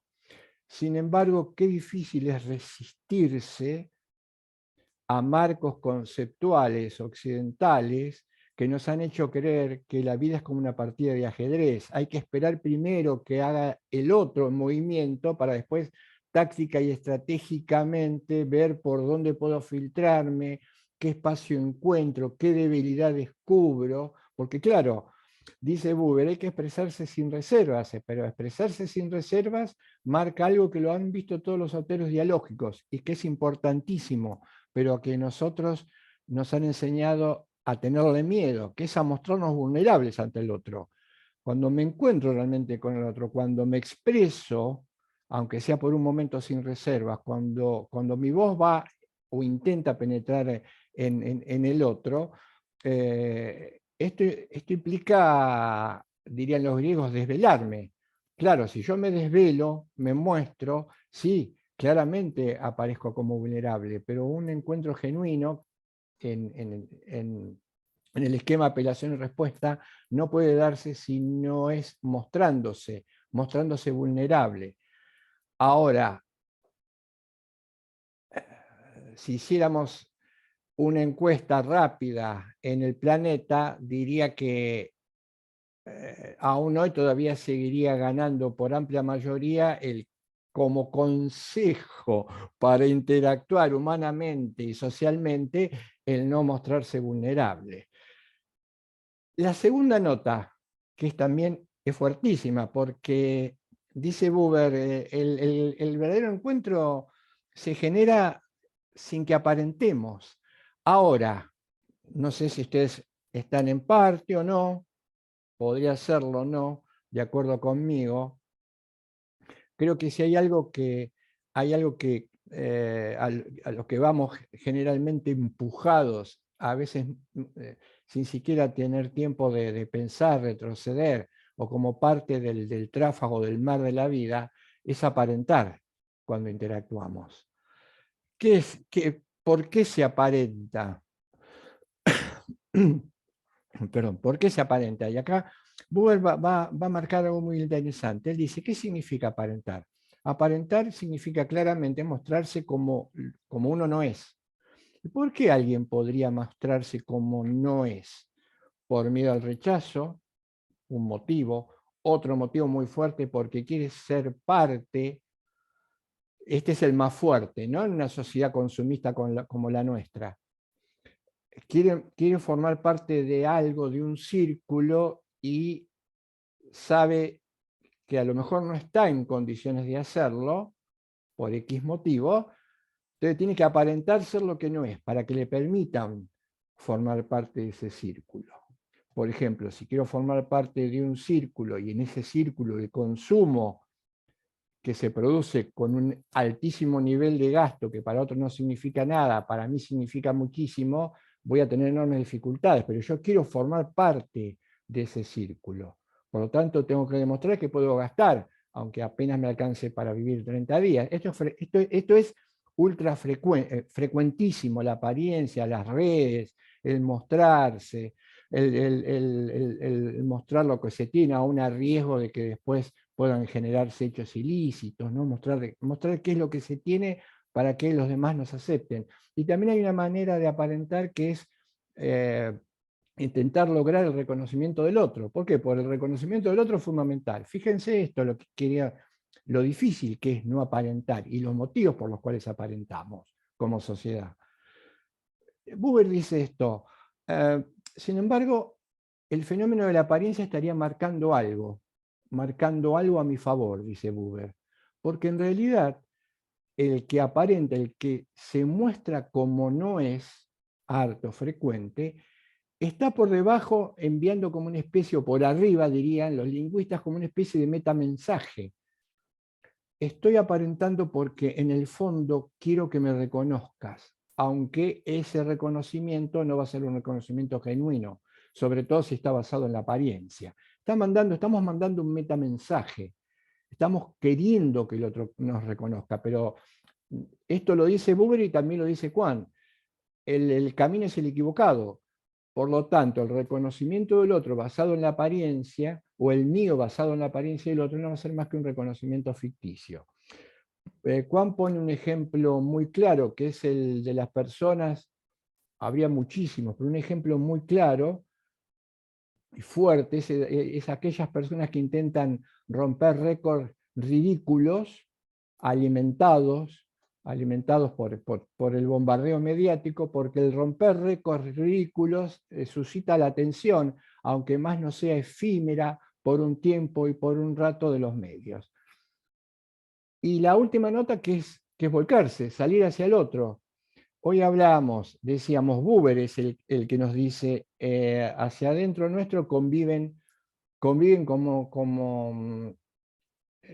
dos que se me ocurre el juego de la cincha, ese que uno se pone a un lado y tira de la cuerda, y el otro se pone a un lado y tira de la cuerda, y trata de que el otro pase la raya, y el otro que doblegarlo y que pase esa raya. Bueno, se me ocurre, no sé si Buber hubiera estado de acuerdo o no conmigo en esa imagen, pero él dice, el verdadero ser dialógico, la verdadera persona que descubre lo que significa el diálogo está con una especie de constante conflicto. Por un lado, el polo individual. ¿Qué hace el polo individual? Lo individual en nosotros. Nos mete para adentro. Metete para adentro, no salgas, pensá, sé táctico, no te rebeles, esperá, busca tus propios objetivos, no cedas, no colabores, que está mal visto y no te da éxito. Meterse hacia adentro. Por el otro lado, la exigencia de descubrir que tenemos que salir hacia afuera. El otro día hablábamos de realización y retomo esta idea de Buber. Esta idea es una idea liminar en Buber, anteriores a sus dos grandes libros. Recomendamos fervientemente, a veces lo usamos, bueno, no lo hemos podido subir por una cuestión de tiempo, recomendamos fervientemente dos obritas magistrales de Buber que son Yo y Tú, que es un librito muy chiquito, y otro más técnico que es El hombre, con signo de interrogación. Pero también en una de sus obras preliminares, Daniel, se llama Daniel, Buber se pregunta por el principio de realización del que hablábamos el otro día. Y en esta primera obra dice Buber, la realización implica devenir uno mismo. Fíjese lo que dice Buber.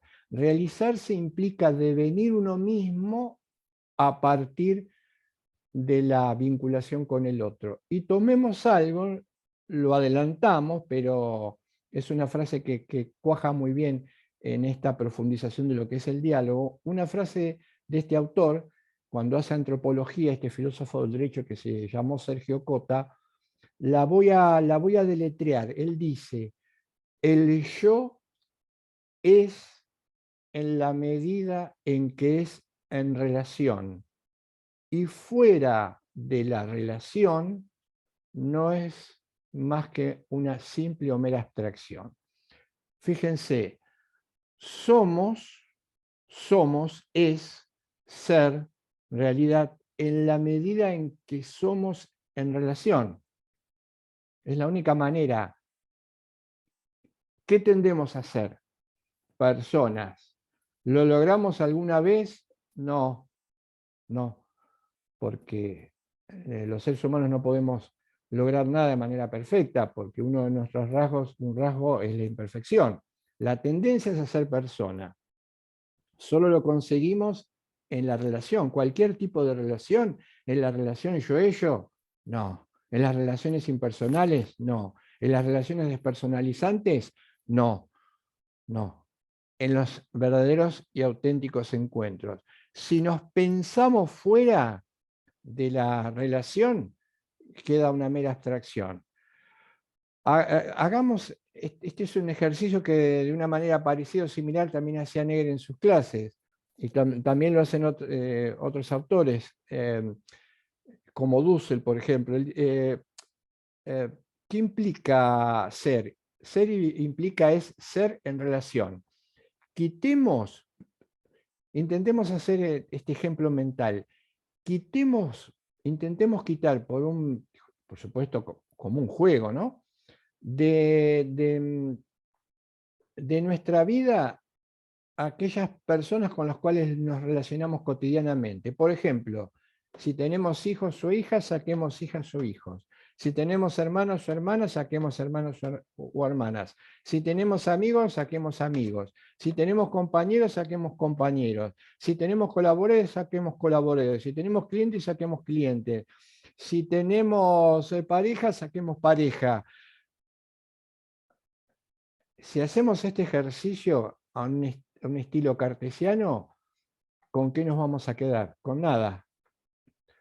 Nos quedamos con un yo, con una imagen absolutamente empobrecida y abstracta, porque somos lo que somos en función de las relaciones, pero en función de las relaciones concretas, reales y vinculares. Como bien decía, o como bien remarcaba hoy Marina, que es un gran problema de la otra perspectiva, que es la masificación. Los dos problemas, la individualización que niega nuestra condición personal y la masificación que nos convierte en objeto. Y un lema o una mostración de vida muy, muy fuerte y real en la perspectiva dialogal, el estar pegado a alguien las 24 horas no significa tener relación alguna. Muy por el contrario, y lamentablemente, muchas veces la convivencia por horas, por meses, por días, por año, implica tal vez no conocer, no haber conocido, no conocer realmente al otro. La cercanía no implica conocimiento. Y 2 palabras sobre esto, esta idea de distancia y relación. Porque Buber dice, el ser humano que es individual no se funde, no se fusiona con el otro. Esto implica que si no se fusiona es porque hay una distancia que no se puede romper, que no se puede superar. Pero esta distancia no es mala, esta distancia es buena, porque si esta distancia no existiese, los seres humanos tal vez podrían llegar a fusionarse entre sí. Esta distancia, dice él, es la que permite la relación, porque los que se vinculan, los que se relacionan, son individuos, son yo, que se completan a partir del encuentro. Esa distancia se puede llegar a la cercanía o bien puede quedar en la lejanía. El encuentro implica reconocer a otro que es distinto a mí. Ahora, yo puedo, como dice Negri en un trabajo, puedo endurecer ese tramo que hay entre mi persona y la persona del otro y que esa distancia se convierta en una distancia de lejanía.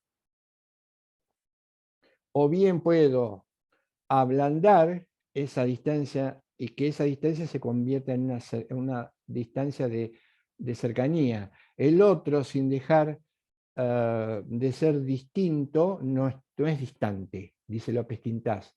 Cuando el encuentro se produce, el otro, sin dejar de ser distinto, ya no es distante, sino es cercano. Si lo confrontamos con la sociedad actual en este ejercicio para que veamos las diferencias y qué es lo que deberíamos recuperar, también Buber dice algo importante. Él dice, el ser humano está constantemente, los seres humanos, todos los seres humanos estamos constantemente siendo apostrofados. ¿Saben qué significa ser apostrofado?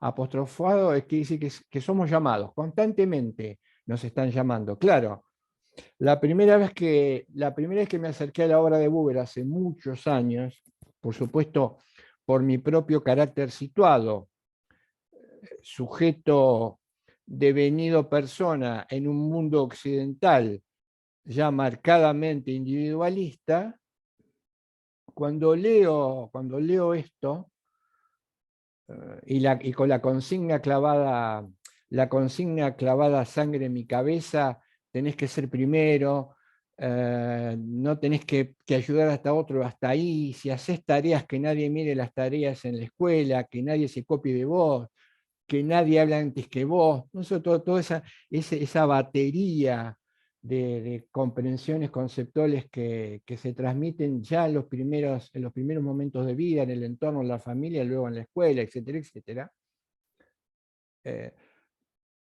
Un contraste muy fuerte. ¿Cómo que si a mí nadie me llama, o si sé claramente cuando alguien me llama por mi nombre y me pregunta algo, o se dirige a mí de manera expresa, ¿cómo esto de que somos constantemente apostrofados? ¿Quién es el que me está apostrofando? Y acá es donde los autores dialógicos marcan una diferencia abismal con la ruptura moderna. Porque para los modernos, la realidad es una realidad inerte. La realidad inerte es sustancia extensa. Por ejemplo, Buber dice, el entorno constantemente nos está interpelando. La realidad, la naturaleza, pero también constantemente nos está interpelando el otro. Pero claro, como bien decíamos hoy, esta interpelación, esta llamada no necesita ser una interpelación en la que yo levanto mi voz. Los filósofos del diálogo son contestes en señalar que la llamada diría fundamentalmente sin palabras. ¿Cómo una llamada sin palabras? Sí, una apelación. La presencia del otro ya implica una llamada, ya me está diciendo algo. No, Por ejemplo, en una relación entre auditorio y la persona que está hablando, o entre la persona que está hablando y el auditorio, alguien podría pensar, o podrían suponer que ninguno de ustedes ha levantado la voz para hacerme ningún reclamo puntual, ninguna exigencia puntual. Incluso alguien podría pensar, no, el profesor, no, yo no le estoy exigiendo nada. Sí, sí. Su sola presencia nos está exigiendo, aunque no digan nada. Pero como la experiencia es reversible o puede llegar a ser reversible, también mi presencia, nuestra presencia, es una exigencia, aunque no le pidamos nada. ¿En qué consiste ese encuentro y esa llamada? Y va a parecer algo interesante, desconocido también en el diálogo. Voy a ver si lo puedo unir con lo que estoy contando. Que los traten como se merecen, que nos traten como merecemos ser tratados. ¿Y cómo merecemos ser tratados? ¿Y cómo merecen ser ustedes tratados? Como persona, pero saliendo de lo abstracto del término persona, es que el vínculo se produzca de manera tal que nos abramos a ustedes. Y a la inversa, que el vínculo se produzca de manera tal que ustedes se abran a nosotros. Actitud de apertura. Todo eso sin decir una sola palabra, ni en ustedes ni en nosotros. Pero algo más importante, que muchas veces se soslaya. Hoy hablábamos del silencio. Buber y muchos autores dialogales dicen que tal vez el silencio sea más importante que la palabra. ¿Por qué? Porque el silencio es como una especie de tiempo de espera, de maduración de la respuesta que le voy a dar al otro. Pero también, dice López Quintas, el silencio puede ser un silencio que implique evadirme de darle una respuesta al otro. Va a depender del contexto. Y además puede ser un silencio forzado. No le permito al otro que se exprese. El otro tal vez se quiere expresar, pero yo no le doy lugar. Soy hermético, no lo admito, no lo escucho. Y podríamos pensar una mentalidad, pensando con la mentalidad pragmática que a veces vuelve, recupera y se apropia de mi cabeza, pero cada vez menos, pero todavía lo hace. Yo pensara de una manera pragmática, diría, pero no digo nada y quedo impecable. Sigo por la vida, nadie puede decir que me enojé, le grité, le contesté. No digo nada. Listo, me guardé, ¿no? Estratégicamente me guardé como una especie, no me gasté ninguna bala, me la guardé para un próximo encuentro. No, ese es un error. La presencia del otro, y aunque aún uno no diga nada, ya implica una manera de responderle al otro. Aunque no digamos nada, la sola presencia en el encuentro en cualquier lugar ya implica una respuesta. Por eso dice Buber, constantemente nos está apostrofando la realidad, nos está apostrofando el entorno, no me poluciones, nos está apostrofando la naturaleza, cuidame, nos están apostrofando los animales, vinculate de manera correcta, me está apostrofando el caído, dame una mano, me está apostrofando la mujer, sacame de este entuerto, que no me golpeen o que no me manipulen, el anciano, el niño, el otro, la viuda, el huérfano, ¿no? Como decía el Nuevo Testamento. Buber es un pensador religioso. Voy a hacer esta nota, no podría seguir sin hacer esta nota o esta especie de confesión. Buber es un pensador religioso, no cristiano, sino judío. Nosotros hablamos de la teoría de la creación y de la teoría de la evolución. Tampoco es que estemos descubriendo nada. La honestidad intelectual indica que les estoy hablando desde la lectura de la creación. y la honestidad intelectual indica que creo en la creación y en Dios. Por lo tanto, como uno tiene que, para ser honesto intelectualmente, confesar si lo conoce su punto de partida, claramente estoy enrolado en esta posición. En el Nuevo Testamento hay sobre el final, en el libro del Apocalipsis, en el juicio final, todas las personas compadecen ante Dios. Y esta es una imagen que podríamos hacer, si se quiere, hasta omitiendo esta imagen divina, pero el relato es así. Entonces muchos se enojan y empiezan a protestar porque no se les permite acceder, no se les permite encontrarse con Dios. Entonces empieza a haber como una especie de efervescencia, entre esos están los doctores de la ley. Hoy los doctores de la ley serían aquellas personas que privilegian en punto de lo religioso el rito más que el contenido. Entonces se molestan y le preguntan, pero ¿cómo Dios si yo recé constantemente, si yo estaba lleno de crucifijos, si yo estaba lleno de rosarios, si yo estaba lleno de imágenes, si yo oraba, si yo iba al templo permanentemente todos los días, no es posible que ahora no me aceptes? Y además nunca te presentaste como Dios. Si te hubieses presentado como Dios, no tengas ninguna duda que te hubiese aceptado. Entonces Dios les contesta de una manera directa. Dice, sí, por supuesto que me viste, por supuesto que me presenté, por supuesto que intenté vincularme durante toda tu vida con vos. ¿Y dónde estabas? Y entonces Dios le dice, estaba en la figura del hambriento, estaba en la figura del huérfano, estaba en la figura de la viuda, estaba en la figura del necesitado. Esto, ¿no? Dice, constantemente te interpelé y la mayoría de las veces me rechazaste. Esta es la idea de que estamos constantemente apostrofados. Claro, en una cultura como la nuestra, en donde las realidades son vistas como objetos, en donde el mundo es vista como objeto, como motivo de la tasa de ganancia, acrecentamiento del capital, ya lo veía muy bien Buber, el ser humano va a llegar un momento en que se va a encontrar con una alternativa, que es la alternativa es la subsistencia o la debacle, y esa alternativa no la puede resolver ni con el colectivismo ni con el individualismo.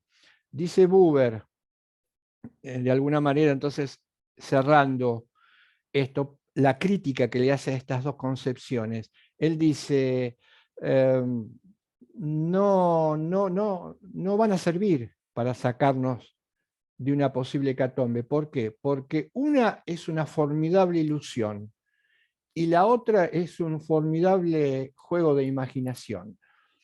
Veamos a cuál llama ilusión. Él dice, el colectivismo, la idea de que todos juntos, aunque perdamos nuestra propia identidad, implica hacernos fuertes para el afuera. La idea de que el colectivo, el todo, elimina nuestra responsabilidad. Si yo formo parte de un grupo y ese grupo tiene muchos problemas, yo estoy confiado en que el grupo lo va a resolver. Por lo tanto, el problema, la resolución no va a estar en mí, sino va a estar en el grupo. Y eso, dice Buber, implica una especie de alivio. La responsabilidad de mi vida o de solución de mis problemas no está en mí, sino está en aquel todo en el cual formo parte. Pero él dice claramente, es genial pensador, yo diría que tal vez uno de los filósofos más importantes de los últimos siglos, no siempre bien valorado. Él dice, sin embargo, esto en algún momento se rompe. En algún momento de la vida, toda persona tiene que decidir desde sí mismo, tiene que hacerse responsable de la situación y es él el que tiene que dar el primer paso. Y cuando esto sucede en la vida de cualquier ser humano, se hace añicos esa idea de que estamos protegidos deslindando la responsabilidad en otro o en un todo. Por eso, dice Buber, en algún momento la idea colectivista aparece como una enorme ilusión. Y la idea, lo contrario, el individualismo, dice, se apoya sobre un esfuerzo imaginario muy grande. ¿Por qué? Dice Buber. Porque cuando el moderno rompe con Dios, rompe con el otro, rompe con el entorno, ¿qué descubre? Que estaba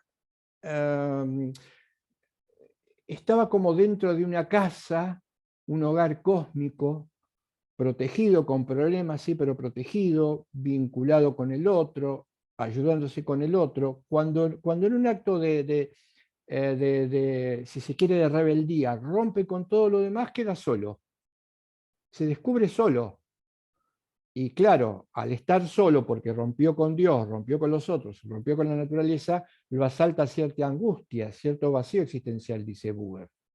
Entonces, él se pregunta, ¿cuáles serían las dos opciones que tiene una persona o un sujeto o alguien cuando por X motivo se aparta del mundo, intenta estar solo, pero descubre que nada puede hacer, descubre que está indefenso, descubre que le falta lo más importante o le da valor a lo que antes no tenía o creía no tener y ahora ya no tiene? ¿Cuáles serían las dos actitudes? Y entre esas actitudes, una afina a la condición humana y otra no. Dice Buber, una primera actitud sería tratar de, a pesar de descubrir que hemos dado un paso en falso, afirmarnos sobre ese paso en falso y hacer del defecto una virtud. La otra sería descubrir que hemos dado un paso en falso, que estamos en el error y que tenemos que volver a recuperar aquellos lazos o vínculos que habíamos roto, porque a partir de ahí sí podemos crecer y madurar de una manera diferente. Dice Buber, la respuesta común a la condición humana hubiese sido la segunda. Dice, no, el moderno tomó la primera, adoptó la primera, es decir, en un enorme esfuerzo de imaginación pensó que el estar solo hablaba más a su favor que en contra. Y dijo, puedo solo, no importa, estoy desprotegido, a partir de mi orfandad podré construir sin límite alguno, ayudado por la razón, aquello que me falta y aquello que necesito. La historia habla por mí. Entonces dice Buber, tendremos que dejar de lado la ilusión y el enorme esfuerzo de imaginación que también termina siendo cénicos, para recuperar algo que está desde el origen del mundo. Por eso decíamos que no es una perspectiva que Buber o los dialógicos inventan, es simplemente recuperar un rasgo que hace la condición humana, que lamentablemente, y esto ya sería muy largo, que lamentablemente por cuestiones culturales, Occidente y el mundo actual desecharon. Quiero terminar, si ustedes me dan un minuto más, porque esto es variable, voy a ver si la recupero, siempre estoy pensando de qué manera puedo incorporar algo, cambiarlo, a veces vuelvo sobre la marcha, cambio, modifico. Voy a ver si lo encuentro. Una frase, porque esto tiene que ver con lo que somos. Hablamos de que somos seres en relación. Una frase de un autor, ya que hoy también estábamos en especie de juego literario filosófico, de Frantz Fanon, es un autor africano. Se las voy a leer textual en un libro muy interesante. Si pueden leer, léanlo. Si alguno lo leyó, es siempre motivante volverlo a leer, que se llama Los Condenados de la Tierra. Y ahí Frantz Fanon dice lo siguiente, dice, no nos convertimos en lo que somos, sino mediante la negación íntima y radical de lo que han hecho de nosotros. Lo releo: no nos convertimos en lo que somos. Desde nuestra lectura deberemos convertirnos en personas, pero para convertirnos en personas lo que tenemos que hacer, y esto deberían hacer sociedades como la nuestra, es negar íntima, profundamente, a nivel consciente y de raíz, aquello que han hecho de nosotros. Esta cultura ha hecho y sigue haciendo de nosotros seres insolidarios, seres violentos, seres conflictivos, seres competitivos, seres refractarios a la llamada, al encuentro, al dolor del otro, seres que privilegian sus razones instrumentales y objetivos antes que lo común, pero han hecho de esto, no somos esto, han hecho de nosotros esto. Por eso, si uniéramos las reflexiones de Frank Fanon y Martin Buber, no tendríamos ninguna solución, como dice Buber. Lo mío no es una teoría, es simplemente mostrar un camino, mostrar una realidad que está afuera. Tampoco te pretendemos vender y generar respuestas y caminos ya hechos o ya trazados. Simplemente tomar conciencia de algo cuando todavía hay tiempo. Bien, con esto llegamos justito. Gracias por su atención. Dentro de lo breve de la clase tratamos de que quede bien en claro, esperemos que haya sido así, nuestra lectura, porque esto es la piedra de toque para poder entender el derecho que va a venir en unas próximas clases. Nos estamos viendo ya entonces el lunes. Y seguimos con los contenidos. Cerramos la Perfecto, gracias. grabación. Gracias. Chao, Buen fin de chicos. semana. Buen fin de Gracias, semana. profe, buen fin.